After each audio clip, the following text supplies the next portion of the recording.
नमस्कार. महाराष्ट्र राज्याच्या हवामानाचा अंदाज व इशारे यामध्ये आपलं स्वागत आहे.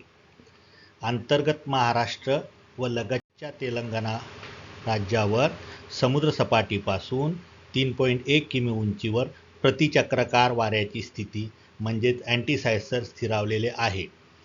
आज दिनांक 29 एप्रिल रोजी मध्य महाराष्ट्र, मराठवाडा व विदर्भात तुरळक ठिकाणी पाऊस पडण्याची शक्यता, तर कोकण व गोव्यात हवामान कोरडे राहण्याची शक्यता आहे.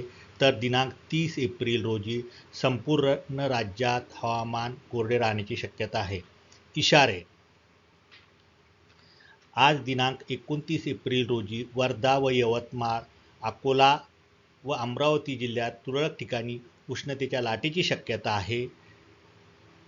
तसेच चंद्रपूर व गडचिरोली जिल्ह्यात मेघगर्जना व विजांच्या कडकडाटासह ताशी 30 ते 40 किमी वादळी वाऱ्यासह पावसाची शक्यता आहे, म्हणून वरील जिल्ह्यांना येलो अलर्ट देण्यात आलेला आहे. तसेच सोलापूर, नांदेड, लातूर व धाराशिव जिल्ह्यात तुरळक ठिकाणी मेघगर्जना व विजांच्या कडकडाटासह हलका ते मध्यम स्वरूपाचा पाऊस पडण्याची शक्यता आहे. तर उर्वरित राज्यात हवामान कोरडे राहण्याची शक्यता आहे. दिनांक 30 एप्रिल रोजी संपूर्ण राज्यात हवामान कोरडे राहण्याची शक्यता आहे. कमाल तापमान. पुढील 4 दिवसात महाराष्ट्र राज्यात कमाल तापमानात 2 ते 3 अंश सेल्सिअसने घट होईल. त्यानंतर मोठा बदल होणार नाही.